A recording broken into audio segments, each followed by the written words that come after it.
मैं हूँ रैन सर और आप देख रहे हैं एमकेटी न्यूज। आपको बता दूं, मुंब्रा शहर में इलेक्शन जो है करीब है। ऐसे में घमासान मचा हुआ है। एनसीपी एसपी और एनसीपी एपी दोनों ग्रुप जो है आपस में ही जो है आरोप प्रत्यारोप करते नजर आ रहे हैं। और शहर में एक बड़ा जो है चर्चा चल रही है कचरे को लेकर। आप जो है कचरों का अंबार मुंब्रा शहर में लगा हुआ है, लेकिन कोई ध्यान नहीं दे रहा है। उसको लेकर हमने जो है बात करी है आज समाज सेवक आसिफ खान और समाज सेवक जो है जमीर शेख से। जिस तरह से उन्होंने बेबाकी से हमेशा से आवाज उठाते आए हैं, देखिए क्या कुछ जानकारी जो है दोनों ने दी है। भाई क्या कहेंगे जिस तरह से मुंब्रा में जो है राजनीति चल रही है। एनसीपी एसपी है, एनसीपी शरद चंद्र पवार पार्टी और एनसीपी अजित पवार पार्टी, ये दोनों में जो है आपस में आरोप प्रति आरोप जो है चल रहा है। क्या बताएंगे उसको लेकर? भाई इसके लिए तो मैं यही बताऊंगा। आप न्यूज वाले जो लोग हो, आप लोगों को बखूबी ये चीजें मालूम है कि ये जो है ये परिवार एक ही घर के लोग हैं जो आज टूट गए और बिखर गए। तो ये आप लोग भी समझते हैं कि एक ही घर के होने के बावजूद ये लोग आज जो एक दूसरे पे आरोप प्रत्यारोप करते हैं, तो कल तक ये एक ही घर में रहते थे, एक साथ रहते थे। तो कल इन लोग जब साथ में थे तब इन्होंने क्या किया जो आज अलग होने के बाद ये कर लेंगे। तो इससे जो है मुमरा की आवाम को जो है वो बाखबर रहना चाहिए। बस मैं इतना ही कहूंगा। इससे पहले जो है एक तालाब, कौसा तालाब पाली है, वहां की निधि आई थी 4 करोड़ 60 लाख रुपया। वो कहाँ लगी अब तक तो मालूम नहीं पड़ा। उसके बाद अब जाके निधि आई है 4 करोड़ 16 लाख रुपए की।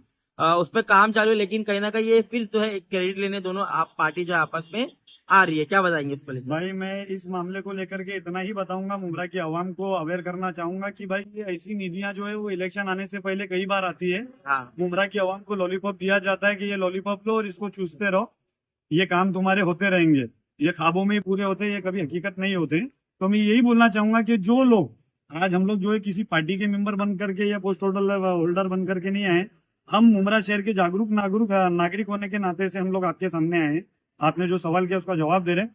तो अब जो इलेक्शन से पहले मुमरा की आवाम के लिए काम करेगा, मुमरा की आवाम को वोट उन्हीं को देना चाहिए। आसिफ भाई, अभी देखेंगे किस तरह से अजित पवार गुट है और रजीब मुल्ला है। उनका दावा है कि हम 200 करोड़ 500 करोड़ 600 करोड़ की निधि लेके आए, लेकिन कहाँ निधि लगी अब तक उसका कुछ भाई देखो, आइडिया नहीं। निधि निधि जो कुछ भी आई हुई है वो जैसे मैंने बताया आपको, एक वर्ड इस्तेमाल किया मैंने, लॉलीपॉप। तो अगर वो लॉलीपॉप के छिलटे के अंदर है तो उसको बाहर निकालो। मुमरा की आवाम को इलेक्शन से पहले पहले जो रिजल्ट देगा, हम आज किसी की बात नहीं करेंगे, हम किसी का नाम नहीं लेंगे, किसी पार्टी की बात नहीं करेंगे। हम मुमरा के नागरिक होने के नाते बात कर रहे हैं, इसीलिए हम मुमरा के नागरिक बन करके ही बात करेंगे। जो मुमरा शहर की आवाम के लिए इलेक्शन से पहले पहले वर्क करेगा, मुमरा की आवाम को उनकी सुविधाएं पहुंचाएगा, वोट उन्हीं को मिलना चाहिए। मुंब्रा शहर का एक सबसे बड़ा मसला है प्ले ग्राउंड को लेकर। यूथ जो है काफी जो है जोश में थी, उतरी थी प्ले ग्राउंड के लिए, लेकिन कहीं ना कहीं प्ले ग्राउंड अभी तक मिला नहीं है। एनसीपी अजित पवार गुट की बात कर ली जाए तो वो भी खाली लॉलीपॉप दे रहे हैं, और एनसीपी एसपी की बात कर ले तो वो भी खाली वही कर रहे हैं। क्या कहेंगे उस पर? भाई अभी कुछ दिन पहले आप लोगों ने शायद सुना होगा, इसके ऊपर भी काफी घमासान चला कि यहाँ पे वो कौन सा रवेरा करके कौन सा पाम रिवेरा। पाम रवेरा, हाँ। वहां पे भी जो है वो हमारा एक प्ले ग्राउंड की जगह है, रिजर्वेशन जमीन है, जिसको प्राइवेटाइजेशन करने का जो है मामला चल रहा है। एक दूसरे के ऊपर आरोप लग रहे हैं। तो हमारा बोलना यही है, आज मुमरा कौसा की जनता के पास में जगह बहुत थी। अगर थाने महानगर पालिका और मुमरा को चाहने वाले सच्चे नेता अगर होते जो मुमरा की भलाई और मुमरा की बेहतरी सोच रहे थे, तो इनका ये काम था कि वो जो रिजर्वेशन प्लॉट थे, जो रिजर्वेशन जमीन थी प्ले ग्राउंड की, क्रिकेट ग्राउंड की या किसी चीज की, तो ये मुमरा का हक मुमरा की आवाम को मिल जाना चाहिए था। अगर नहीं मिला तो मैं समझता हूँ मुमरा को कोई चाहता नहीं है, सिर्फ जो है वो बढ़ चढ़ के हिस्सा लेते हैं और मुमरा की आवाम का वोट लेने के लिए जो है बस आगे आते हैं, किसी किस्म की कोई लॉलीपॉप आगे कर देते हैं। आने वाले समय में जो है मनपा का चुनाव है, उसको देखते हुए आपको क्या लगता है कौन से मुद्दों पे जो है काम करना चाहिए और उन्हें वोट देना चाहिए लोगों को? रयान भाई, मैं आपके चैनल के माध्यम से मुमरा की आवाम को ये मैसेज दे रहा हूँ। मैं आपके सवाल के जवाब के साथ साथ मुमरा की आवाम को ये बताना चाहता हूँ कि मुमरा के अंदर जो है ना वो मुद्दे बहुत सारे हैं। मुमरा में सबसे बड़ा मुद्दा जो है ना आज की तारीख में जो हम समझते हैं, आज जो बड़ी मतलब मिडिल क्लास फैमिली के, लोअर क्लास फैमिली के जो लोग हैं, उनके लिए सबसे बड़ा मुद्दा है स्कूल का। स्कूल की जो बढ़ती फीस है, एजुकेशन को लेकर के, एजुकेशन के ऊपर किसी भी नेता का मुंह नहीं खुलता है। क्योंकि मैं समझता हूँ कहीं ना कहीं प्राइवेट स्कूलों के अंदर कहीं ना कहीं मुमरा के नेता भी इन्वॉल्व है शायद, इसी के लिए कोई एजुकेशन के मुद्दे के ऊपर बात ही नहीं करना चाहता।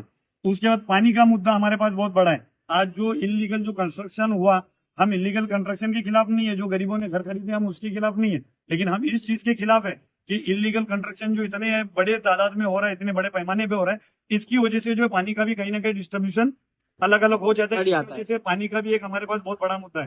पानी हमारे शहर को जितना चाहिए उतना नहीं मिल रहा है, उसके बावजूद इतने बड़े पैमाने पे इलीगल कंस्ट्रक्शन चल रहा है। तो इसमें इन्वॉल्व तो सभी है, अधिकारियों से लेकर के नगर सेवकों से लेकर के तो बड़े नेताओं तक सभी लोग इसमें इन्वॉल्व है, तभी तो इतने बड़े बड़े काम हो रहे हैं। 3-3 महीने, 4-4 महीने, 5-5 महीने, 6-6 महीने लगते हैं बिल्डिंग बनने में, तब तक प्रशासन सो रहा है, नेता सो रहे हैं।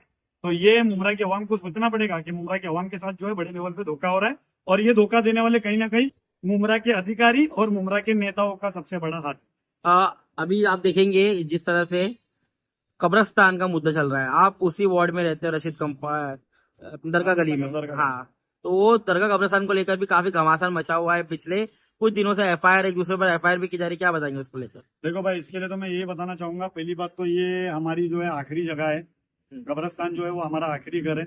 इसको लेकर के किसी किस्म का कोई विवाद या किसी किस्म की पॉलिटिक्स पहली बात तो होनी नहीं चाहिए थी।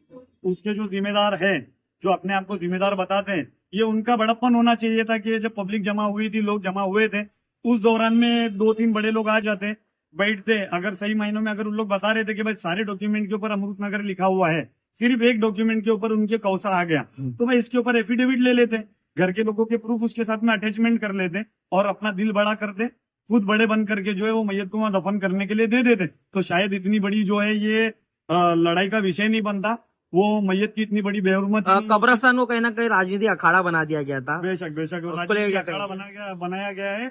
इसमें सिर्फ और सिर्फ राजनीति की जा रही थी। इसमें किसी किस्म का कोई जो है वो दीन को लेकर के या उस मैयत को या उस मैयत के घर वालों की, बोलते हैं ना, वो एक सेंटीमेंट को नहीं देखते हुए में वहां पे राजनीति की जा रही थी। तो हम लोग ये समझते कि जो लोग आए थे वो राजनीति करने नहीं आए थे, लेकिन कहीं ना कहीं जिम्मेदारों के हाथों से ये पॉलिटिक्स हुई है। जिस तरह से देखेंगे, शहर में डंपिंग ग्राउंड नहीं है और शहर को ही डंपिंग ग्राउंड बना दिया गया है।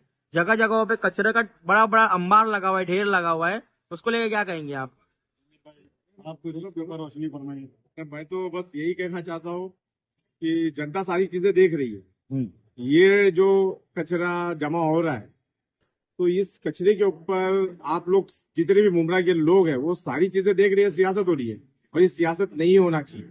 इससे पहले तो ये चीजें नहीं हो रही थी, अभी अचानक इलेक्शन आता है तो सब जगह पे कचरे का ढेर लग जाता है। तो यहाँ पर जनता को सोचना चाहिए कहीं पॉलिटिक्स तो नहीं हो रही है, क्योंकि यहाँ पर कहीं ना कहीं राजनीति हो रही है। और मुझे ऐसा लगता है कि राजनीति अच्छे मुद्दे पे होना चाहिए, इन सब मुद्दों पे नहीं होना चाहिए। अब ये कचरा कहाँ से जमा होता है अचानक, और इलेक्शन आने से पहले सारी चीजें अच्छे से चल रही है। सिर्फ यहाँ पर अब इलेक्शन आ रहा है तो असल मुद्दे कहीं ना कहीं डाइवर्ट हो रहे हैं। यहाँ पर अभी नाले गटर बना रहे हैं और वोट मांगने के लिए आ जाएंगे। तो भाई नाले गटर, ये तो हमने हमारा पैसा जो हम टैक्स पे करते हैं वो पैसे से सारी चीजें होती है। तो आप किस तरीके से बस नाले गटर बनाने के बाद में रोड बना दिए और वोट मांगने के लिए आते? भाई ये तो टैक्स हम पे कर रहे हैं ना। टैक्स पे हम लोग पे करने के बाद अगर कुछ करते हो तो आप हक मत जताओ कि हमने काम किया। आपको ये बताना है, ठीक है आप कर रहे हो बड़े मुद्दे पे। फीस, स्कूलों की फीस कितनी है? आज एक मिडिल क्लास बच्चा जो है वो पढ़ाई कर सकता है? नहीं कर सकता अच्छे स्कूल में। तो उसके लिए प्राइवेट, अगर तुम गवर्नमेंट स्कूल कर सकते हो, खड़ा कर सकते हो, तो गवर्नमेंट स्कूल के अंदर फैसिलिटीज अच्छी दो, टीचरों को, अच्छे टीचरों को वहां पर अपॉइंट करो। तो बहुत सारी बातें, बहुत सारे मुद्दे। मैं आपकी न्यूज के माध्यम से एक और बात बताना चाहूंगा। मेरे भाई ने जो बात की है बहुत अच्छी बात की है। आज मुमरा शहर के अंदर एक मुद्दा जो है वो सबसे बड़ा रिजर्वेशन लैंड के ऊपर भी चल रहा है। आज मुमरा शहर के अंदर काफी रिजर्वेशन लैंड के ऊपर जो है वो अवैध निर्माण का काम चालू है, अवैध बिल्डरों के उसके ऊपर बिल्डिंगें बन रही है। उन रिजर्वेशन प्लॉट के अंदर आप लोगों को भी मालूम होगा, पहली बात तो हमारे कब्रस्तान के ऊपर का एक जो स्टार्टिंग में जो गोलमाल हुआ, एक वो हुआ ही हुआ। उसके साथ साथ में कुछ जमीनें स्कूल के लिए भी है, कुछ जमीनें प्लेग्राउंड के लिए। तो कहीं ना कहीं जो है ना, मुमरा के अंदर बड़े पैमाने पे अगर कोई धोखाधड़ी अगर मुमरा की आवाम के साथ हो रही है तो वो रिजर्वेशन लैंड को लेकर के भी हो रही है। अगर वो रिजर्वेशन लैंड के ऊपर मुमरा के नेता जो अपने आप को बताते कि हम मुमरा के करता धरता है, अगर इन लोगों ने सही तरीके से सही महीनों में काम किया होता, आज मुमरा की आवाम के पास में, बोलते ना कि best of the best school होती गवर्नमेंट की। हमारे मुमरा शहर के जो बच्चे आज अधूरे में स्कूल छोड़ देते हैं, उनके माँ बाप उनकी पढ़ाई नहीं करा सकते। तो कहीं ना कहीं इसमें जो फेलियर है वो हमारे नेताओं का है। मुमरा शहर के जो नेता है इनका फेलियर इसमें रहा है। रही बात कचरे की, तो आप मुझे बता दीजिए, मैं आपसे सवाल करता हूँ कि आज 15 साल 17 साल के अंदर जो कुछ भी मुमरा के अंदर बात होती है कि भाई मुमरा का यहाँ पे बड़ा मतलब मुमरा के अंदर जो है वो काम हुआ, तो अगर काम होने के बाद में अगर इस तरीके से बड़े बड़े अंबार लगे हुए कचरे के मुमरा शहर के अंदर और उसकी बदबू की वजह से और उसके जो जर्म्स की वजह से जो है वो बीमारी का घर बना हुआ है, तो ये मैं समझता हूँ कि इसमें आप किस हिसाब से बोल सकते हो कि मुमरा की सोल्यूशन क्या है? देखो Permanent. इसका सोल्यूशन यही है कि जितने भी भ्रष्ट लोग हैं इनका मुमरा से इस बार में सफाया किया जाए। मुमरा की आवाम ये समझ जाए कि भाई इस बार इलेक्शन के अंदर हमको जो है, जिनको हमने जो 15 साल जिनको जीता जीता करके लाया, जिन्होंने हमारे गले के ऊपर पैर रख के हमारे सीने के ऊपर पैर रख करके हमारे वोट का अधिकार, हमसे जो वोट हमको एक अधिकार दिया था संविधान ने, वो वोट लेने के बाद में जिन्होंने अपनी मिल्कियतें बनाई, मुमरा की आवाम को उनका हक नहीं दिया, ऐसे लोगों को इस बार बिल्कुल जिताना नहीं है, ऐसे लोगों को बिल्कुल इस बार वोट देना नहीं है। हमारी मांग इतनी ही है मुमरा की जनता से कि इस बार तो कम से कम होश में आओ, इस बार कम से कम अपने वोट की कीमत को समझो, नहीं तो आने वाले कई साल इसी तरीके से गुजर जाएंगे, मुमरा के हाल बद से बदतर होते चले जाएंगे, नेता लखपति से करोड़पति, करोड़पति से अरबपति बनते जाएंगे और कहीं ना कहीं उसके जिम्मेदार आप लोग होंगे। मैं आपके चैनल के माध्यम से मुमरा की आवाम को एक चीज और बता दूं, अभी इलेक्शन नजदीक आया है तो कुछ लोग जो है वो कॉलोनियों के अंदर, चालियों के अंदर, एरियो के अंदर जो है गटर नाले साफ कर रहे हैं और वहां पे वीडियो रील वगैरह बना रहे हैं। तो इस चीज से मुमरा की आवाम को बाखबर होना चाहिए कि रोड, रास्ता, गटर, नाले, ये सब चीज तो हमारी बेसिक नीड है। जो साल में जो टैक्स अदा करते हैं हमारे घरों के, चाहे वो बिल्डिंग के घर हो, चावल के घर हो या चाहे दुकानें हो, तो हम टैक्स अदा कर रहे हैं, ये टैक्स के पैसों से काम हो रहे हैं। चाहे वो फिर कोई भी आदमी खड़े रहकर वहां करवा दे, चाहे अधिकारी खड़े रह के करवाए, चाहे नेता करवाए, वो हम पर एहसान नहीं कर रहे। हमारे ही टैक्स के पैसे जो हम टैक्स भर रहे हैं वो टैक्स के इसमें हमारा काम हो रहा है।